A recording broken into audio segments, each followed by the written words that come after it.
capítulo 8. Desça devagarinho, sem fazer alarde.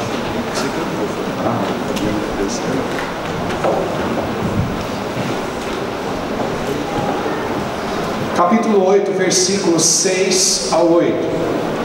Eu vou ler em duas traduções. Primeiro eu vou ler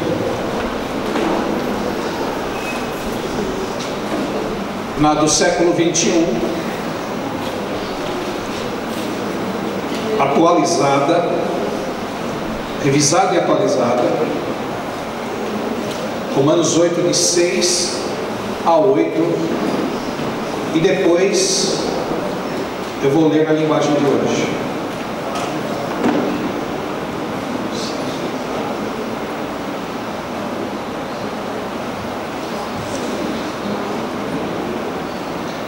Tem a visita hoje do meu amigo Walter, Paulínia, pastor Fabiano, quase membro da Redenção de Sumaré, a família dele, e uma bênção. A igreja de Paulínia nasceu de um convite do Walter, que está aqui, né, que mora lá e conhecia o pastor Marcelo Rezende. Então, nós somos amigos há muitos anos. E as igrejas do Nordeste, Fabiano, pastor Fabiano, né? Acharam? Quem achou, diga achei. Nós. Romanos 8, então vou ler numa versão mais usual e depois na linguagem de hoje. Pois a mentalidade da carne é morte, mas a mentalidade do Espírito é vida e paz. A mentalidade da carne é inimiga de Deus, pois não está sujeita à lei de Deus, nem pode estar. Os que vivem na carne não podem agradar a Deus. Bom, essa é na linguagem revisada. Agora na linguagem de hoje, se a sua linguagem não for a de hoje, preste atenção no que eu vou falar. As pessoas que têm a mente controlada pela natureza humana acabarão morrendo espiritualmente. Mas as que têm a mente controlada pelo Espírito de Deus terão a vida eterna e a paz. Por isso, as pessoas que têm a mente controlada pela natureza humana se tornam inimigas de Deus, pois não obedecem à lei de Deus e, de fato, não podem obedecer a ela. As pessoas que vivem de acordo com a natureza humana não podem agradar a Deus. Feche seus olhos, vamos orar. Senhor nosso Deus, o Senhor tem uma palavra para essa noite, e o Senhor conhece nosso coração. O Senhor conhece que nós queremos acertar. Nenhum de nós vem aqui buscar as tuas palavras, o teu conhecimento para errarmos. Nós estamos aqui para acertar, para nós podermos entender qual é a vontade que o Senhor tem para os nossos corações, para que a gente acerte nessa vida e passe a sonhar com a vida eterna. Então nós lhe pedimos, fala conosco essa noite, em nome de Jesus. Amém. Aqui nessa palavra nós vemos três coisas. As pessoas que têm a mente controlada pela natureza humana acabarão morrendo espiritualmente. As pessoas que têm a mente controlada pelo Espírito de Deus têm a vida eterna e a paz. E as pessoas que vivem de acordo com a sua natureza humana não podem agradar a Deus. Irmãos, nós vamos ver algumas coisas aqui que são de nós, seres humanos, para nós entendermos como reagir diante de situações e nós acertarmos na vida, em todas as coisas que Deus quer que você acerte. Porque Deus, Ele quer estar sempre próximo de mim e de você, mas Ele não pode estar próximo de mim e de você se nós estivermos com as nossas emoções e a nossa natureza comandada pela nossa humanidade. Eu quero falar de algumas coisas aqui para nós entendermos bem esse versículo. Primeiro, o que é a natureza humana? A natureza humana é aquela que nos torna diferente dos animais, porque nós raciocinamos e nós temos a razão, e nós podemos decidir coisas, e nós podemos tanto fazer bem quanto fazer o mal, e essa é a nossa natureza. A nossa natureza humana, ela foi criada, na verdade, para adorar a Deus e para ter um relacionamento com Deus. Mas, infelizmente, nossos pais, Adão e Eva, e eu digo, se estivéssemos lá, talvez a natureza de qualquer um de nós faria a mesma coisa, errou por causa da natureza humana que existe dentro de nós, em pensar que a razão está acima de tudo. Agora, o que a natureza humana mais busca? A natureza humana, ela tem uma vontade de buscar Deus. Todos nós temos vontade de buscar Deus, porque Deus é algo que nós não vemos, mas que nós sabemos que temos uma ligação com Ele. Nós não entendemos muitas vezes isso, mas sabemos que temos essa ligação.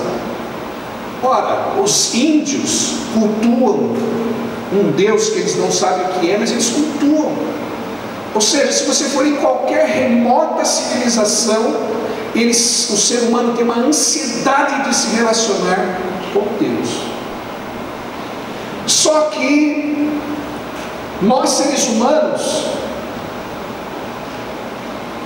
temos, depois de Adão e Eva, passamos a usar a natureza humana para beneficiar a si próprio. E a natureza humana passou a ser o quê? O benefício próprio. Então, volta e meia você está pensando em você mesmo. Volta e meia você está pensando em o que você vai fazer para você viver melhor e para você acontecer, para as coisas acontecerem para você. Isso é intrínseco da natureza humana. Agradar-se a si próprio. Agora, o que é morrer espiritualmente? Porque também nós estamos vendo tudo que está nesse versículo. O que é morrer espiritualmente? Morrer espiritualmente é afastar-se de Deus. Completamente afastar-se de Deus. Deus quer que nós estejamos próximos dele, mas o inimigo quer que você se afaste dele, porque se afastando dele, você não tem mais prazer nele. Você lembra? Tem gente que vai ter que recordar, infelizmente, quando você tinha prazer em ficar muito tempo orando, falando com Deus. Você se lembra quando você tinha prazer em ler a Bíblia? Quando você tinha prazer em estar numa escola dominical para aprender a Bíblia? Quando você tinha prazer em estar na presença de Deus nas reuniões de domingo? Você gostava de estar nas reuniões? E eu creio que a grande maioria aqui ainda gosta de estar nas reuniões. Mas tem gente que perdeu o prazer de estar na presença de Deus.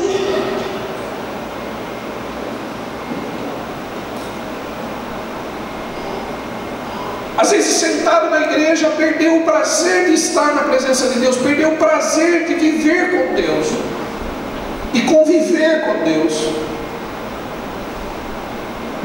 E esses são os sintomas de uma fé que está morrendo aos poucos. Você quer ver o que eu vou falar? Chega alguém na sua casa domingo à tarde, você já arruma uma desculpa interna dentro de você, que não vai dar tempo de você ir para a igreja, você não vai, e você se sente assim justificado porque você não foi, mas isso é um sintoma de que você não tem mais prazer em Deus.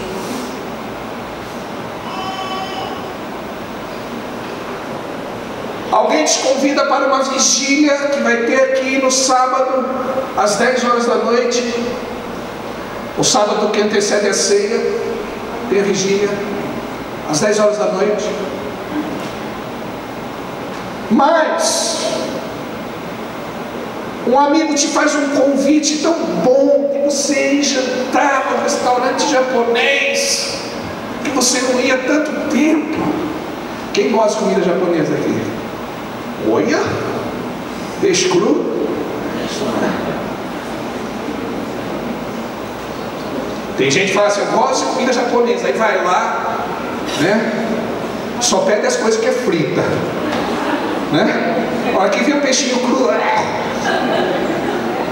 come peixe cru. Então você não gosta de comida japonesa? Né? Não gosta, seja assim, pastor, fala assim, pastor Sérgio, não gosto. Aquele trem enrolado, como é que chama aquele trem enrolado, gente? Hã? Os japoneses aí. Sushi? Ah, eu sei que tem o sushi, sashimi, shichushan, shichaka. Eu não entendo nada, mas eu gosto. Eu gosto. Foi difícil acostumar, mas agora passei a gostar.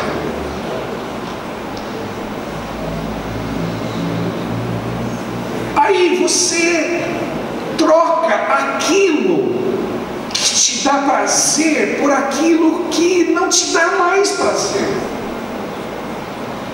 Ora, uma vigília, ficar aqui na presença de Deus, buscar horas, buscando, orando, não te dá mais prazer. A hora que você estiver começando a aceitar mais os convites do mundo, mais os convites das coisas que te afastam de Deus do que os convites das coisas que te aproximam de Deus, é porque você está com problema. A sua fé não te dá prazer.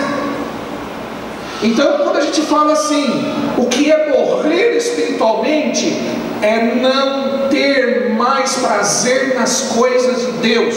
Eu prefiro ficar em casa do que vir no culto. Eu prefiro mais ficar em casa do que participar de uma reunião de oração. Eu prefiro mais ficar em casa do que estar numa reunião de ensino bíblico. Pronto. Eu não estou dizendo aqueles que não podem. Eu estou dizendo aqueles que podem e não têm mais prazer nessas coisas.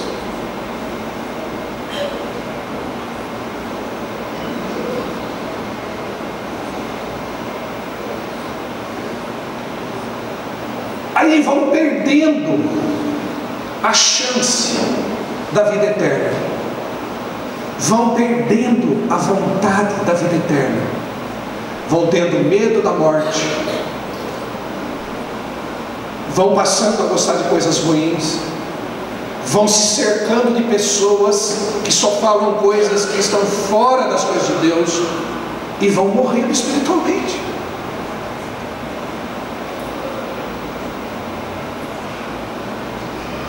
Agora, o que é a vida eterna? Irmãos, a vida eterna começa aqui. João 10:10 diz que o diabo vem para roubar, matar e destruir. Isso aí é morte eterna. Se você está roubando o tempo de Deus na sua vida, se você está matando a sua vida espiritual, se você está destruindo a sua vida, a sua comunhão com Deus, então você não está herdando a vida eterna, você não está indo para as coisas de Deus. Mas a segunda parte do versículo diz: eu vim para que tenham e vida abundante. Vida abundante é vida espiritual. Vida abundante não significa você ter dinheiro. Vida abundante não significa você ter um relacionamento maravilhoso, você entendeu, no seu casamento. Só isso não significa. Vida abundante não significa você ter saúde. Vida abundante é vida espiritual. Vida espiritual, meu irmão, é aquela vida que você adquire em oração. Você adquire vindo buscar uma palavra de Deus, vindo numa vigília, buscar conhecimento. Vida espiritual, homem espiritual, é aquele que tem sede, vontade das coisas de Deus, e sabe que as coisas de Deus vão fazer dele um homem vencedor, uma mulher vencedora, que sabe que Deus está fazendo as coisas que ele ora, que ele busca. Vida espiritual é isso.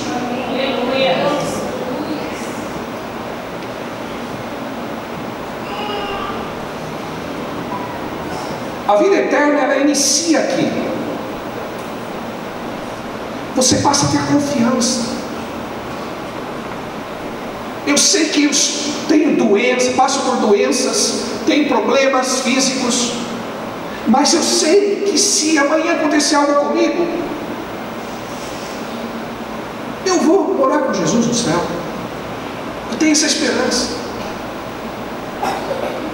Eu sei que eu posso ter problemas de relacionamento, eu sei que eu posso viver diversas coisas difíceis de relacionamento, mas eu sei que, mesmo que ninguém me entenda, mesmo que eu chore, mesmo que eu me sinta triste, mesmo que eu me sinta sozinho, muitas vezes sem ninguém, mesmo que eu seja incompreendido por diversas coisas, eu sei que tem um Deus que me entende e que eu vou morar com Ele nos céus, e lá toda lágrima vai ser enxugada. Lá eu sei que o que está me esperando é muito maior do que o que eu passo aqui, porque as pessoas se desiludem com pessoas, as pessoas se magoam com pessoas, as pessoas são cheias de defeitos. Nós somos cheios de defeitos, mas o Senhor não. Ele conhece você e Ele cuida de você, Ele cuida do seu coração.